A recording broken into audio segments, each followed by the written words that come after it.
Who's heard about the New Voices Fund? That is beautiful. Okay, so I have here 3 amazing women who are part of our initial New Voices Fund entrepreneurs. So just based on that alone, can we give them a round of applause? Now, our last panel was called Black Girl Magic, so this is really just a continuation of that, because this is all Black Girl Magic right here. I will have them introduce themselves and share their stories because they do such a much better job than I do. But to my left is Bea Espada, who's the founder and CEO of the Honey Pot.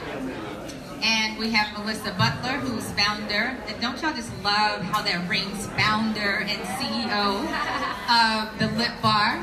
And the amazing Nikeo, who is founder of Nikeo Skincare, which is just awesome. So we have such different companies that are filling such voids in our communities and such unmet needs for who we are, what we demand, what we want, what we deserve. So, Bea, I will start with you, my dear. Tell us your story. And guys, when I tell you it's a story, it's a story. Tell us about the Honey Pot. So, hi everybody. So, I am Beatrice W. Espada, founder of the Honey Pot Company. We are a full plant-based feminine hygiene system. We specialize in everything from washes, wipes, pads, and it's just running the gamut of all the really dope stuff that's coming down the pipe. The way that we got started is back in 2012, I suffered with an almost year-long bacterial vaginosis infection.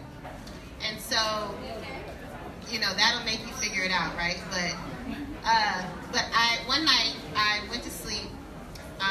Right before I woke up, I had a dream with an ancestor who basically gave me a list of ingredients and said, you know, told me, as soon as you wake up, write this down, try it, it's gonna work. So that's what I did. As soon as I woke up, I wrote it down, I blended it. I didn't like blend it right that moment, but I blended it, and it worked beautifully.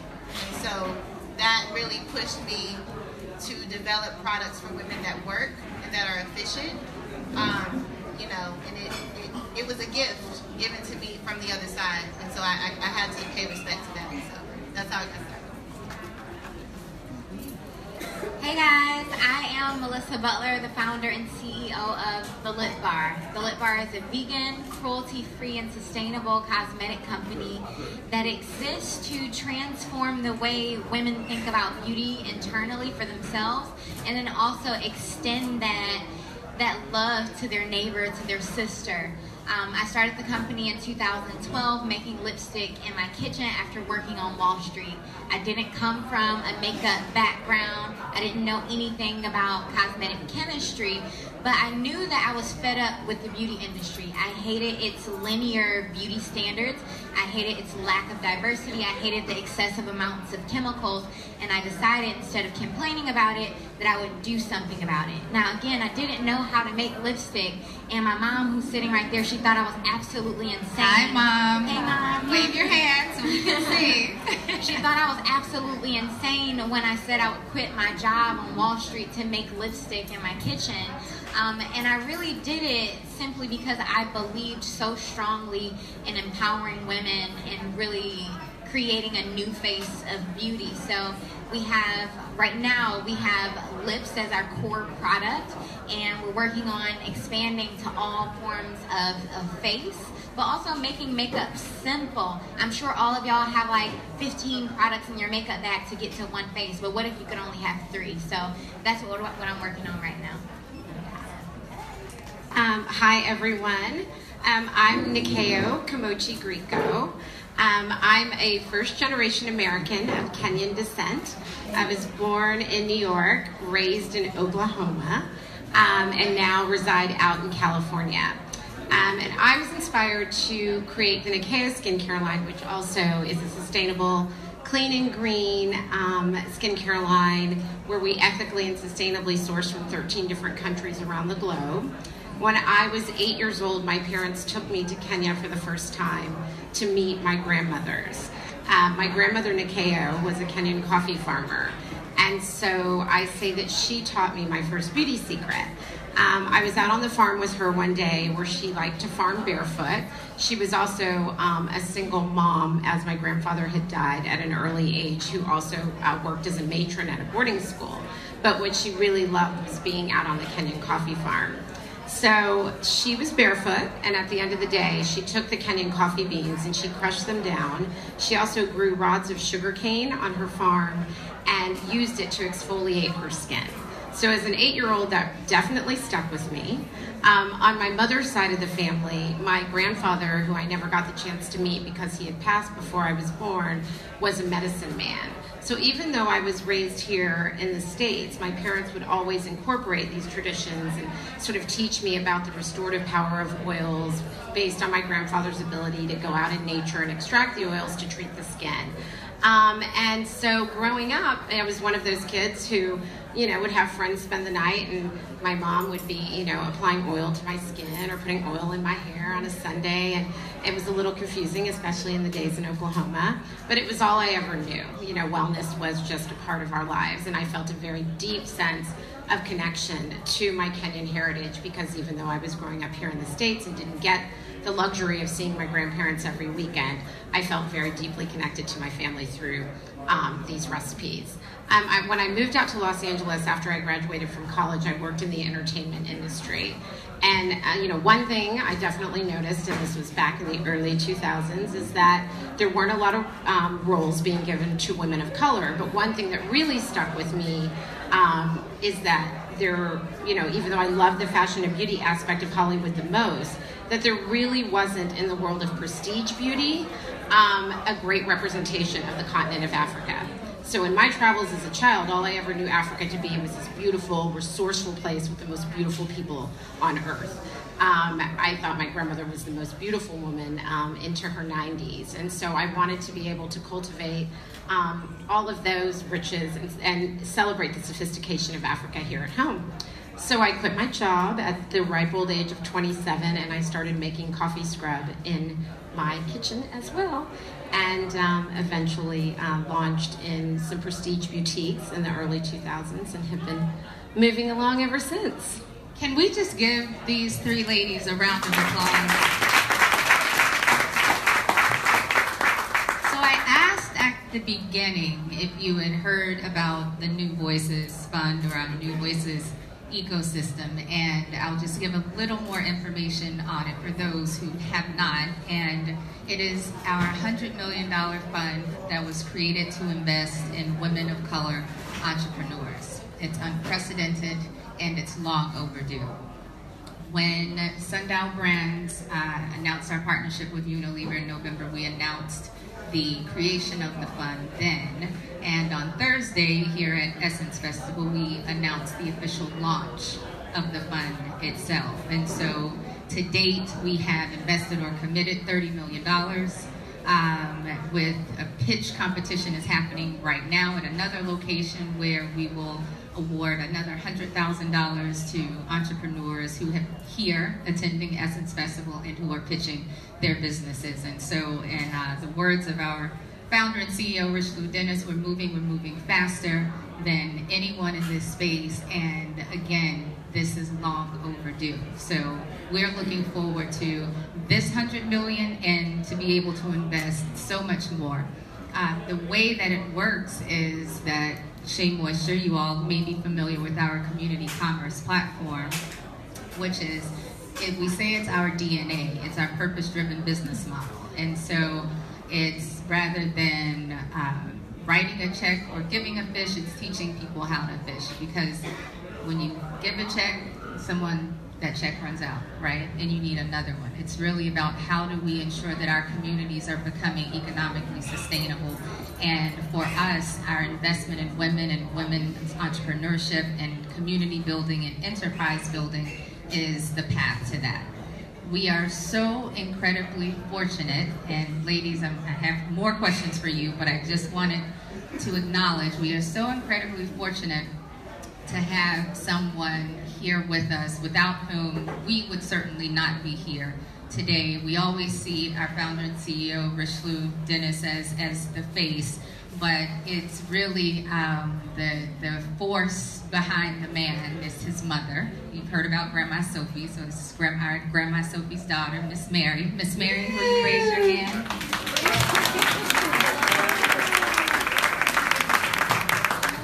And so you see Richelieu, you may see me from time to time, you'll see other members of our team, but this woman is truly the reason and the force behind and the vision behind so much of what we do, and our Richelieu's co-founder of Sundial. So Miss Mary, thank you for joining us. So ladies, we have 3 very different companies. We're all brown girls, and with that, we know some of the challenges, right? We know that we're starting rates of businesses higher than anyone, and we are getting a median funding of 0. So Project Diane released new data on Black women's entrepreneurship recently, and I'll just repeat that in case you thought I got it wrong. The median funding that Black women are getting is $0. This is compared to 1.14 million that our counterparts are getting. So how do you build a successful business in that environment? You, as my brother and co-founder Simon, I don't know where he is, would say, you be as lean as possible. As lean as possible. You be scrappy, you try it out, you see if it works. If it works, you just keep building that model, right? And you try to surround yourself with people. You need to try to surround yourself with people that have some sort of money, right? Even if they're worth a few $100,000 or whatever, you have to surround yourself in places where you can have access to people that may or may not have capital, right? If you can find somebody that works in finance, befriend them, right? Find an accountant, right? Accountants always know people with money because they manage people's money. I was lucky to have that in Simon because he's an accountant and was in private practice and PricewaterhouseCoopers and all those things. So he was constantly surrounded by people with money.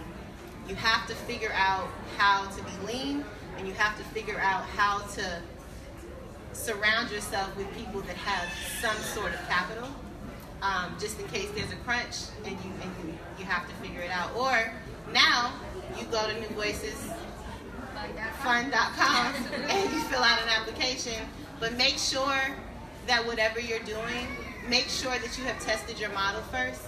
Right? Don't ask somebody for capital unless you know that your business works, right? Because otherwise you're wasting their time, you're wasting your time. You need to put some skin in the game.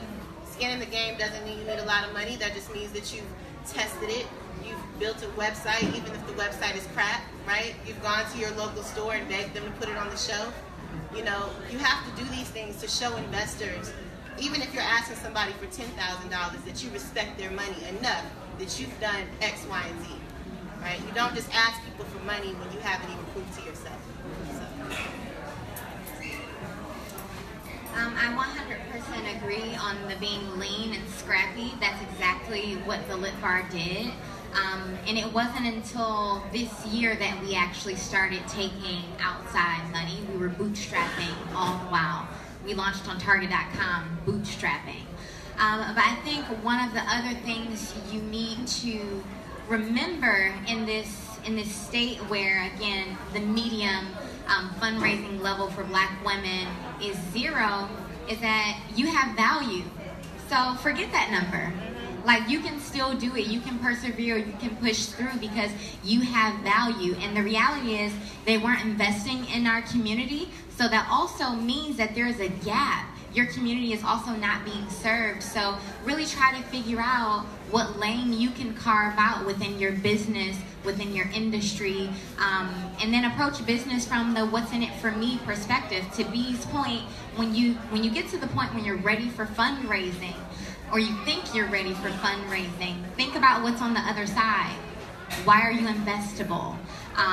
And so, again, understanding what your value is, and that value could be a couple of things. It could be your story. It could be your product. It could be your social media engagement. Notice I said engagement, not following. Yeah, so you really want to think about what value you add to the world, and then be able to articulate that value so that you can move forward. My piece of advice would just be to nurture your relationships. No matter what career you may be in now, you don't know when you may want to start your own business. And so start with kindness. It's really basic. Start with kindness, ask questions, and nurture those relationships. You know, when I started my journey 16 years ago, I definitely didn't have the capital to start on my own. And the way, you know, I thought, oh, I'm, you know, decent credit. I'll just walk into a bank and tell them that I need money to make some coffee scrub. And I got a lot of no's using that route. And I knew my value. You know, I knew that I had an authentic story. I knew that this product would work. I knew there was a niche in the market. That wasn't enough. And I don't even think at the time that I was even wise enough to understand why I was getting those no's. But immediately after that started happening, I shifted my perspective to, I've spent so much of my life making all of these friends and building these relationships in business, and especially in Hollywood, and I don't have money to, you know, get a publicist when I do launch these products, so I'm going to go to these actresses that I've worked with before, actresses that my friends had worked with before, and by doing that and telling the story and letting people in on what it is that you're trying to cultivate, I was then able to meet someone who met someone who knew someone who worked somewhere that had some cash and thought I had an interesting story. So it really does begin with nurturing your relationships. And what you put out into the universe, 9 times out of 10 comes back to you. And remember, all they can do is say no. Right. You'll kiss a lot of frogs. Yeah. And like it always, like I always say, it only takes one yes. Yeah. You know, it's you can get all the no's and maybes in the world, but it takes one yes. And it's that one yes that can set you on your path. And building off of that, Melissa, you have a very interesting no story because yours was very public. Can you share that with our audience? Yeah, so some of you may know, but the business was 3 years old. We had traction. We were selling on Urban Outfitters. Forever 21 had reached out to me. They wanted to start this new platform selling independent brands. We had done a trunk show at Bloomingdale's. We had gotten a feature in Essence magazine, which was our very first feature. So, you know, we were starting to get press organically. We were starting to get retailers organically. And so I decided to take the Lit Bar onto Shark Tank. So we go on Shark Tank, and they were so incredibly cruel to us. They were like, essentially, you'll never get market share. No one wants these lip colors, because when we first launched, I was really trying to prove a point. I was really trying to prove a point that beauty should be self-expressive and that we, again, shouldn't be in these boxes. So our first collection was like blues and purples, greens, yellows, like colors that you literally couldn't find on the mass market, to really just say like, hey, beauty can be however you want it to be. So we go on the show and we're selling this story of empowerment through cosmetics, and we're selling this story of these affordably priced and vegan and cruelty-free cosmetics, and they were just like, that is a horrible idea. Like, you'll never make it, essentially. And so we suffered a very public rejection and a very public defeat. And in that moment, you know, of course I was angry in that moment, but I decided to keep going because why would I let anyone else have that sort of power and authority over my passions, over my dreams, over my business?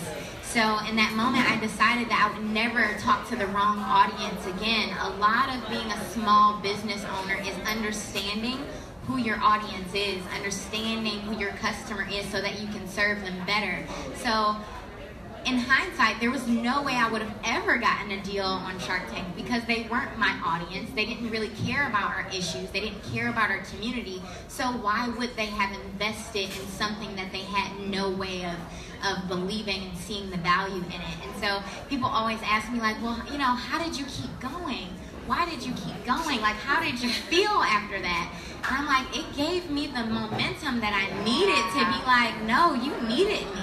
And I don't need you. So yeah, it was really an incredible moment for us to really prove ourselves and to have that proof of concept. So like that night, the story is getting really long, so I'm gonna wrap it up. But that night, our website got like 35,000 hits to it. We did a retargeting campaign. Got like another 150,000 people. We ended up building a lip bar truck where it's like we knew we weren't ready for retail just yet, but lipstick is super intimate. It goes in your face. So it's like we knew that our customers wanted to have that one-on-one interactive experience. And I'm like, okay, well, I'm not ready for retail. I don't really have the money for sampling. So I did have the money to build out a lip bar truck. And when you're small, you really have to value your ability to be nimble and innovative. So we built this truck, you know, lights, displays, lipstick, obviously, and we went on tour. We went on tour really spreading this message of wellness, and this was an idea that they were like, that was a horrible idea. Why would anyone ever do that? And it really came to me how genius it was when we were on our way to New York City. We're on the New Jersey Turnpike. We're at the toll booth, and the lady is like looking at the truck because the truck is super branded. It's really cool. And so the lady is like looking at me driving it, and I'm driving this 26-foot truck, y'all. I'm 5'2". And she's looking at me, she's looking at the truck. She was like, wait, I saw you on Shark Tank. Pulls out my lipstick out of her purse. And it was like, that was the moment where it was like, you know what? Don't ever let anyone else be the authority on your dreams. Can you just repeat that one more time? No, I mean, in real life, you're gonna hear no so many times. You're gonna fail so many times. I fail at something every single day, but you can't let someone's no get in the way of you pushing through, and you certainly can't let anyone else dictate your reality. Ooh, that was powerful. Every time I either hear these ladies on a panel or moderate them on a panel, they just drop new gems, and that was one of them. So in this world of no's, right? What does it mean to have something like New Voices? And what was your reaction when you heard about it? Oh man. Me and Sai were like, yo, who do we know that knows somebody that knows Rich? And literally, we could make, and the fact that you have that kind of knowledge that can help you not make that mistake, that's even more, that's worth more than money, you know? And I mean, you still need the money, but you know what I'm saying? But we've not had that historically. Exactly. Right? We didn't have that historically. And so it's been a phenomenal experience. You know, we needed to put an order in of inventory. And when you're dealing in mass market, you guys, you're not looking at orders that are like 10,000 units. You're looking at orders that are like 300,000 or 400,000 units, right? Like you can't put in an order that's less than that because your price has to be at a certain point so that you can make your, it's crazy. And so literally we had to put our stocking agreement in. What comes with a stocking agreement? A deposit.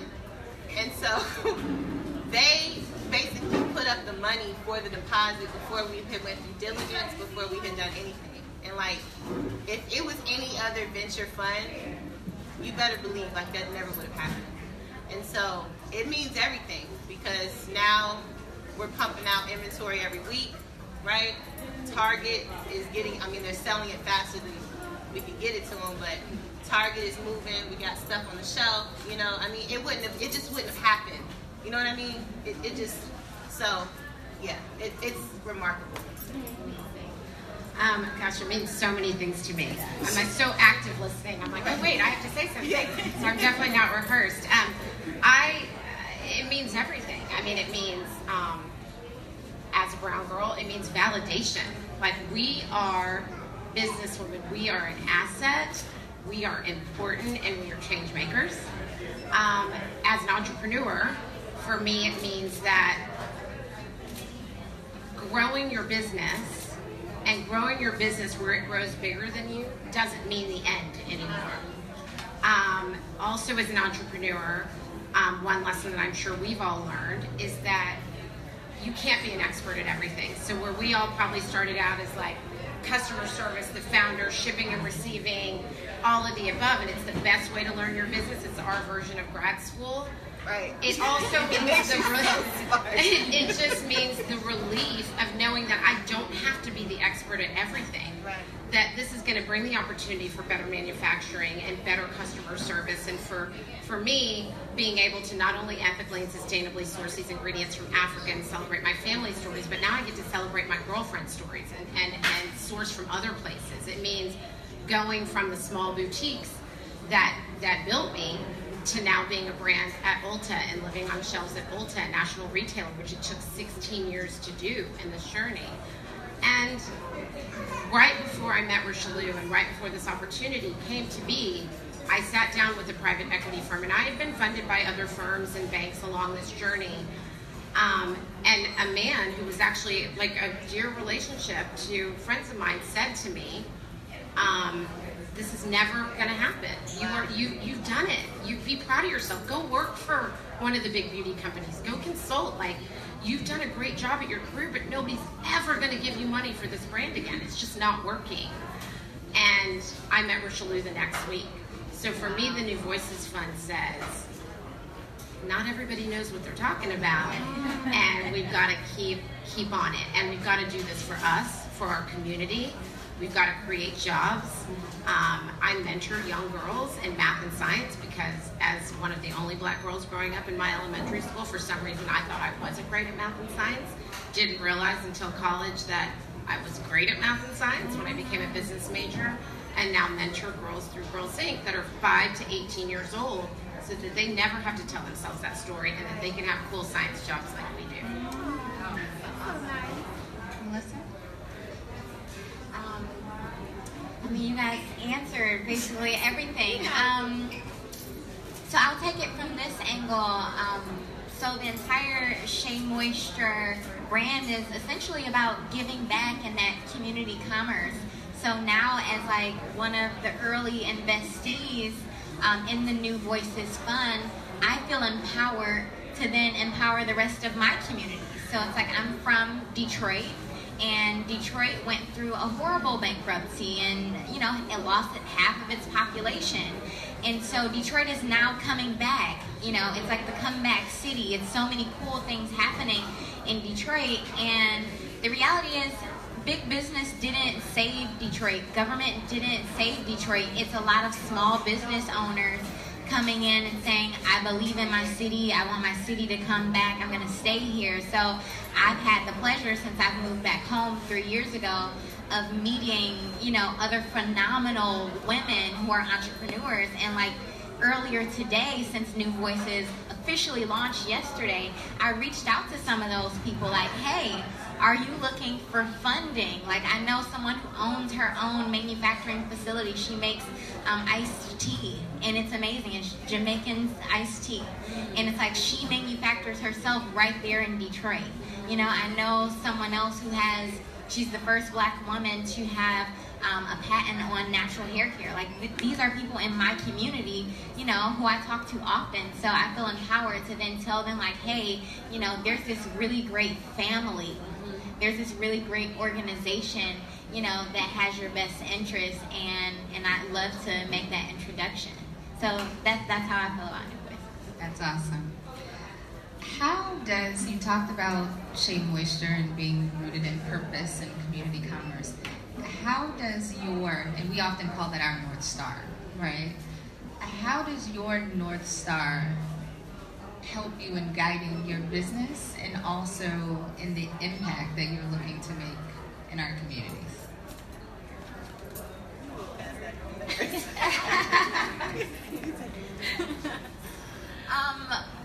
So my whole thing is about empowering women, like through and through. That is my vision. lipstick and cosmetics just happens to be what we sell, but what we do is deeply rooted in empowerment. And so when you think about a company like Sundial and the fact that they're giving back to not only communities in this country but on the continent, like, it's inspiring and it makes me do more. I'm starting to think of ways like, how can I give back in a deeper way? How can I give back in a better way? Immediately when I started having conversations with them, Beatrice and I started thinking like, well, how can we be a part of their give back? Or should we create our own? We started really challenging ourselves to say, you know, this organization is so great that it's going to make us greater, and it's going to make us think more deeply about what we can do. Because the reality is we can do things at every level. So it's like we may not be able to pull in what Shea Moisture brings in or do what they do. You're going to be able to do more. Well, at this stage. But it's like we have value to add. So whether that's, I decided that one of our first big programs that we're going to do is like doing makeovers at women's shelters, because it's like there's a lot of impact in like the way you see yourself. It's like you look good, you feel good, you do good. So it's like, okay, well, how can I impact my community in that way? So I mean, the entire experience is overall inspiring. I would say that, you know, my North Star, I mentioned the girls that I mentor at Girls Inc., but young girls, and being able to tell your story. So often, so many of us, if we just get the chance to be heard, it can be life-changing. So working with Girls Inc., being a mother to both a daughter and a son, and the way the world is moving, I think my North Star is that this is bigger than skin. You know, this is my passion. I love it. I love doing what I do every day. But the legacy that I want to leave behind is being able to give young girls their voice and for them to celebrate their talents. And you know, one of the greatest things upon meeting Richelieu, it was one of the very first things that he asked me about was, what are you passionate about? And that led before, what are your sales? And, you know, where do you source from? It was, what are you passionate about? And you know, getting into the conversations about community commerce and helping other people to empower themselves was something that we were so aligned in vision, and so I knew that this would be the best home for myself and my brand. Our North Star, and me personally as a founder, like, my North Star is to make really, really beautiful vaginal skincare that works, that's efficient, that's not super expensive, that, you know, that they can act, that a normal person that doesn't have to have, you know, a high household income can actually go to the store and buy and repeat the buy. My North Star is to continue to make very beautiful products, right? And also to inspire women to want to use beautiful products and know that they deserve it, right? We are a premium product. You know, however, our products are made with absolutely gorgeous ingredients that are like, every single ingredient was like chosen for like all of your vaginas. You know what I mean? Like, it's crazy. And so, you know, just continuing to not waver from that. You know, doesn't matter how much it costs me to make it. Sai would not agree with that, but you know, but just being uncompromising in that it means everything to me. And also, we're still working through what our partnership is going to be, but Honey Pot is going to partner with Happy Period. Where is Chelsea? Hey, girl. So Happy Period is a nonprofit. Basically, what they do, they have 33, did I say that right? 33 satellite offices? They have 33 satellite offices across the country. What they do is they basically package up products, period products, panties, you know, body wash, things that give women dignity, and pass them out to homeless women, to prostitutes. You know, we're working through what this means, how we scale it, how are we gonna work to help to impact their lives so that we can help to change their situation.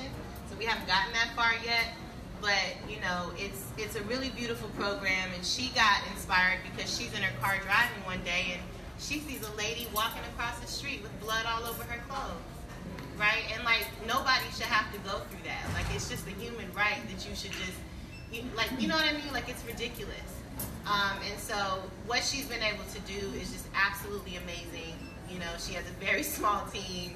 She's, you know, building this up on her own. It's just incredible. So we're looking to be a partner with her and to be her source of menstrual care products, so that she doesn't have to kill herself going and asking the big brands to give her their terrible, you know what I mean, products that are full of toxic chemicals, and you know, because they're not giving you the best of what they have. They're giving you the worst of what they have, right?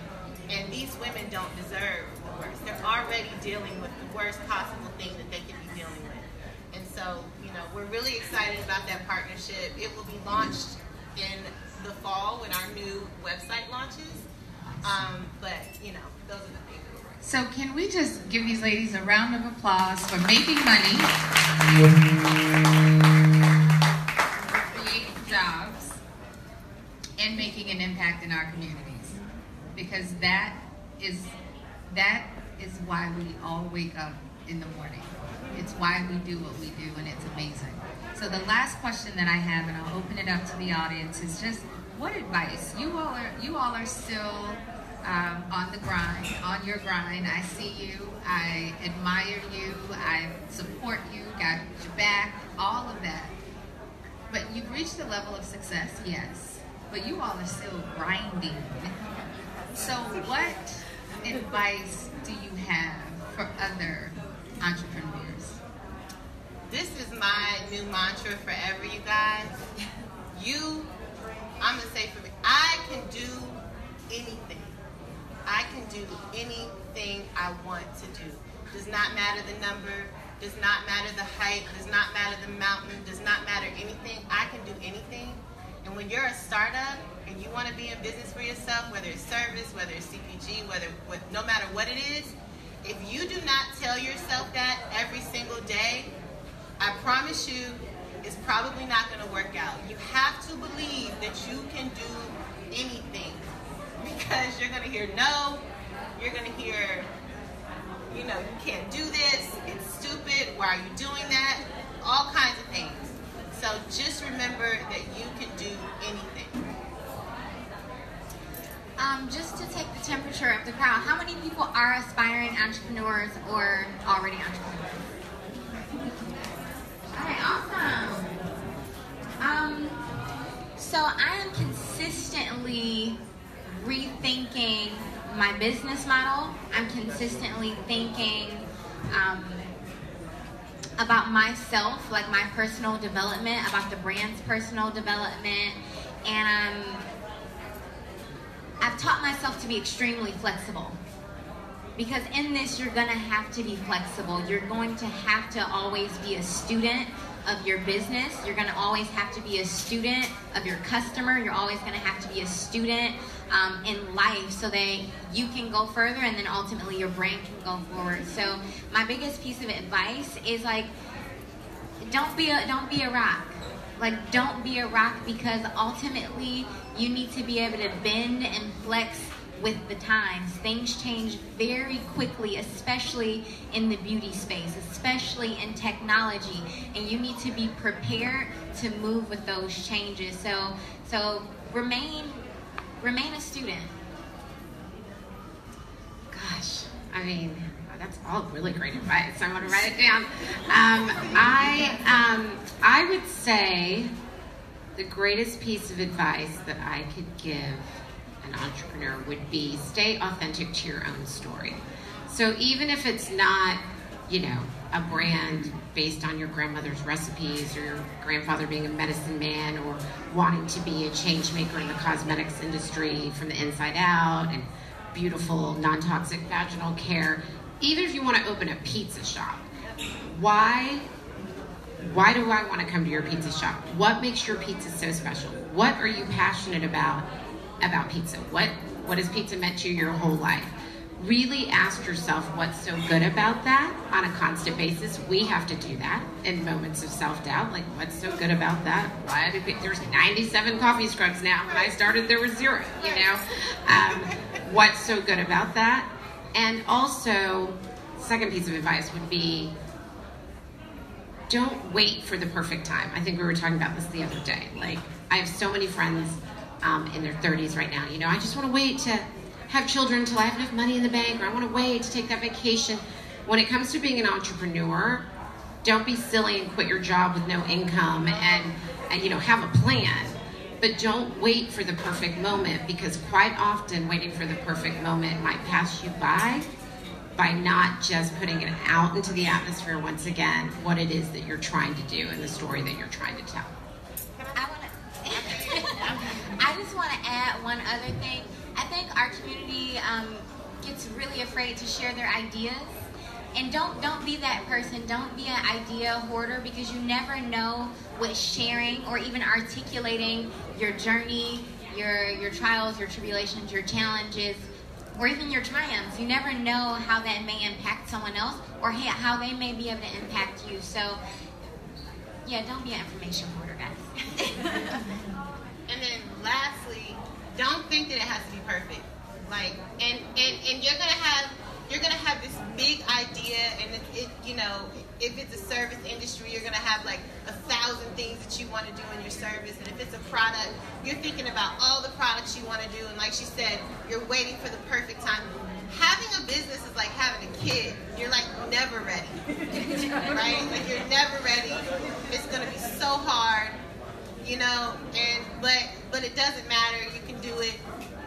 It's worth it. It's worth it. And also, pick one. If you have 3 businesses in mind, you can't do all 3.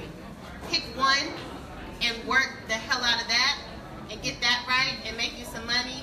And then guess what? When you're successful, you can go to the next one, right? So don't think that you got to be perfect. Your website doesn't have to be perfect. Your branding doesn't have to be perfect. You know, you don't have to have 1 million products. You really just need one to work really, really well. You know what I mean? Just make sure whatever you're doing it good. If it's food, it needs to taste so good. If it's like having a restaurant in New York. If that food isn't good, it's gonna close, right? So if it's skin, make sure it works so well. Don't just throw things out there, you know? Okay, so I have to imagine that some of our entrepreneurs and otherwise in the room have some questions. I see a hand. Okay, Stacy, let's go. Can you hear me? Yeah. Well, that's okay. I mean, you know, I could yell it to the mountaintop. I don't care. So what I heard you, what I think, first of all, thank you guys, ladies, so much for sharing your story. A lot of us budding entrepreneurs, you know, we're just in a space where we want to do everything, and it's just encouraging to hear that you don't have to be perfect. The time is now. But what I also heard you say was that it's so, and I heard this a million times, I mean a million times, how important it is to know your target market. So my question is about the target market. So being in women's empowerment, or just empowerment period, we have a passion to help everybody, well at least me. I feel like I don't want to leave anybody out. And you all met obstacles speaking to the wrong person. Did you feel challenged narrowing that voice down because your tribe knows your voice? Did you feel a challenge narrowing down that voice of who to speak to? Did you feel boxed in? And if you did, how did you overcome that and speak to the person? Because sometimes you feel like, you know, I have an idea, I'm passionate about this group of people, but maybe I'm leaving some people out. So it's kind of like FOMO. You feel like you're missing out on that when you focus on this too long. So can you speak a little bit more about honing in on your target market? Yeah, so I mentioned knowing your audience earlier, and this is a really great question, especially for me. So the Lit Bar has always existed to serve the underserved. And so communities of women of color, just anyone outside of that traditional European beauty standard has always been essentially that marginalized community as it relates to the beauty space. So naturally, as a Black woman, that was the community that I wanted to serve first and foremost, to say, if nowhere else, your beauty is validated here. And I felt like I had to do that because, again, I am a part of that community. Now the reality is there's no difference between my lips and a European woman's lips. So, the question is really, am I leaving money on the table by saying, hey, I'm serving that underserved community? And I think it's really a matter of education. It's a matter of education because it says, hey guys, beauty doesn't look like one thing. So when you see this image of this black woman with this bold lip color who doesn't look like you, why does that make you feel uncomfortable? And why does that make you feel like you cannot buy this lipstick? Because again, there's no difference between my lips and a European woman's lips. So I think it's about having that conversation with those different audiences that you want to connect with, but then also having a conversation with your core clientele and saying, hey guys, we're challenging this beauty standard for all of us.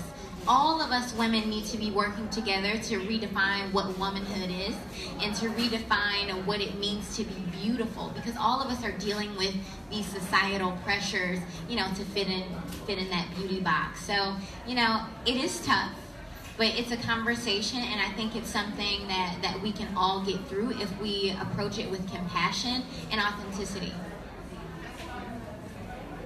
But just another layer to that.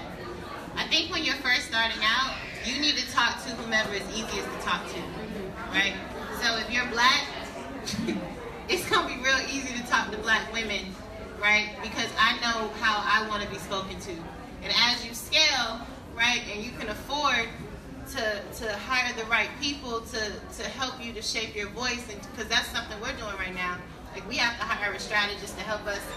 I just talked to you about that, to help us to figure out how to tell our story in the best way to each audience. Because I'm selling to vaginas. I'm not selling to black vaginas. I'm selling to vaginas. I'm selling to a man who bought a vagina, right? I'm selling to anybody. I'm telling you the truth. I'm in this to make money, right? Also in it to, give back and do all that, but we're a business. So I think in the beginning, you got, in order to, what was it? The revolution must be financed. So in the beginning, you sell to whoever you know how to talk to. And as you scale and you can afford to learn how to talk to those other people, then you start talking to them. But, authentically. Authentically. Yeah, authentically. Yeah. That's what I was going to say. I think it comes back to authenticity. When I started my brand, especially being in prestige beauty and selling to prestige boutiques in the very beginning, it wasn't a very diverse customer base.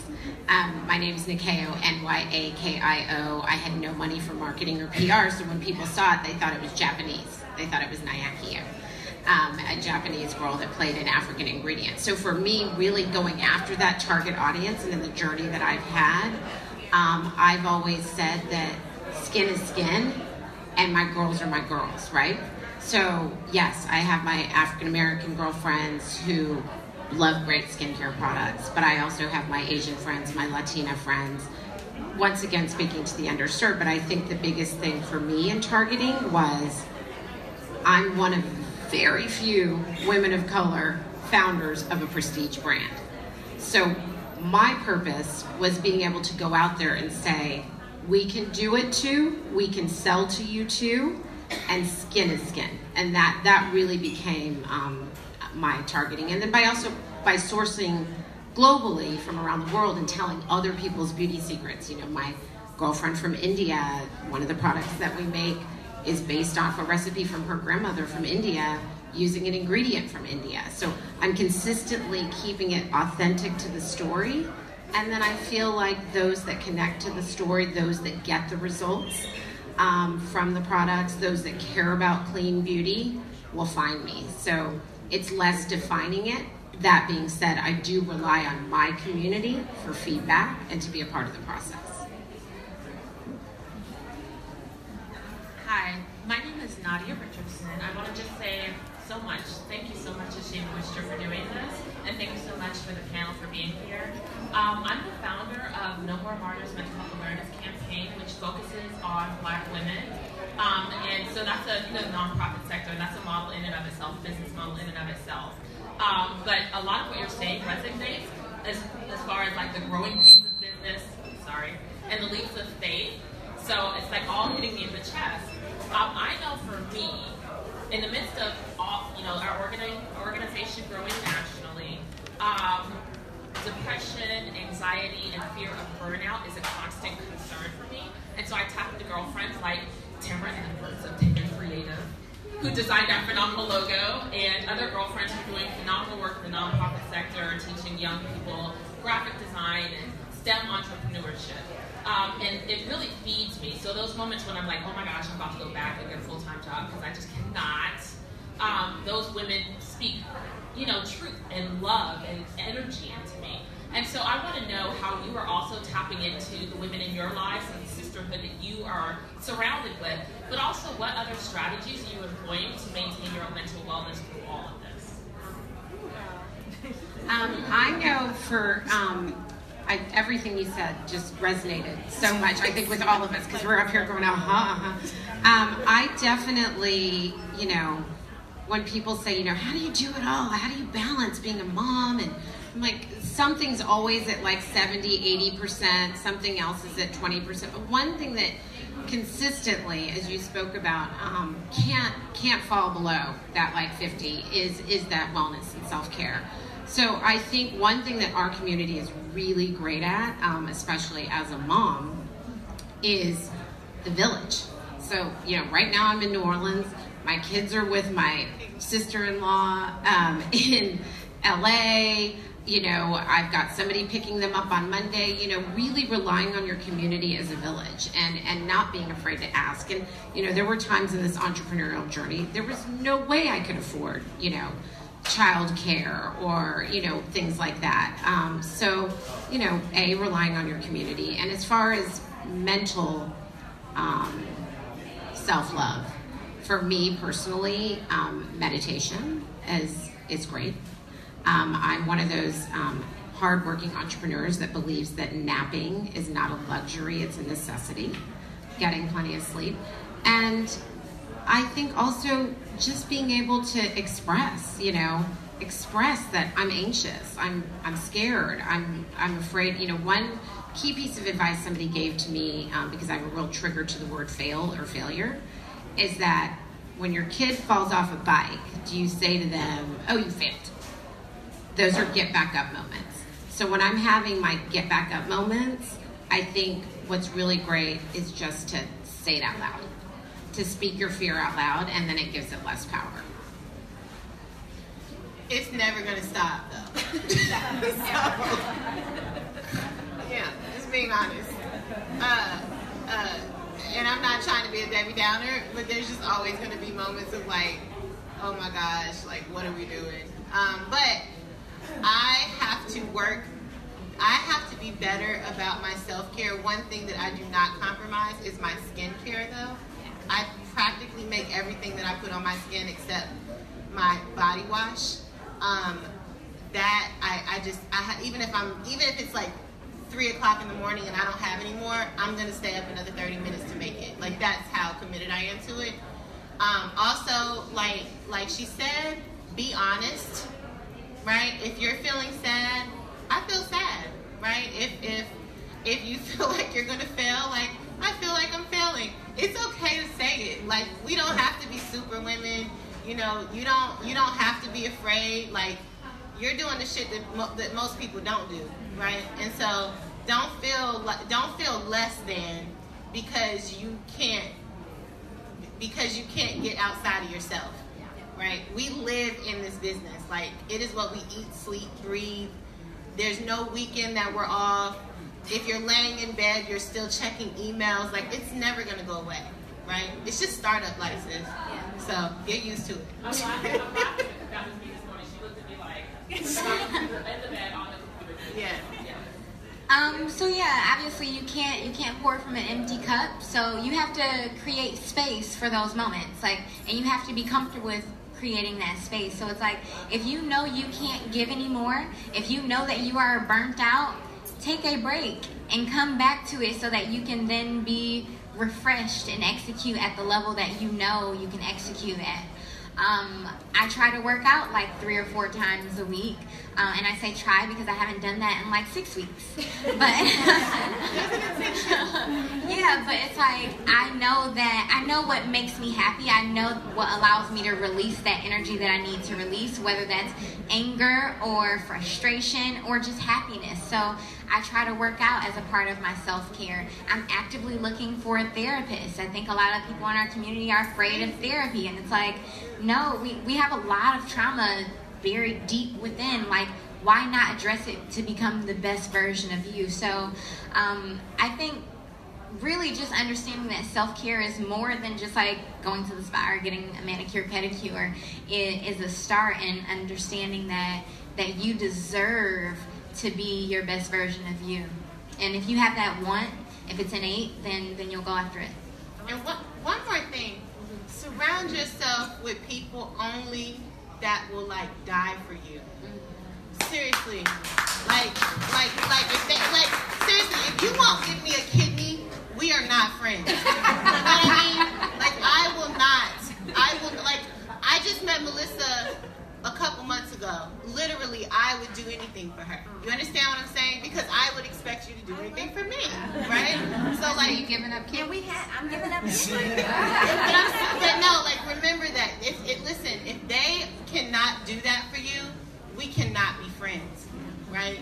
Like, if we're not family, like, if we don't go together, we're not, I can't even, like, you know what I mean? Because as an entrepreneur, you need that support. Yeah, that's what I was going to say. It can be a really lonely job, being an entrepreneur. And I think one thing to really remember is that you're not alone. I mean, I met you 2 a week ago, and it already feels like sisterhood.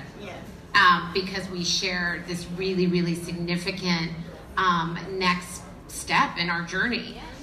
So you're not alone. And the great thing is, you know, when I became an entrepreneur, there was no real, there was no social media. So, but now there's like so many different ways to dive into finding like-minded people that are on the same, their own journey, but the same path. So to really tap into that and to enjoy the process, because it's really fun to be friends with people who have the same job as you. Yeah, it really is.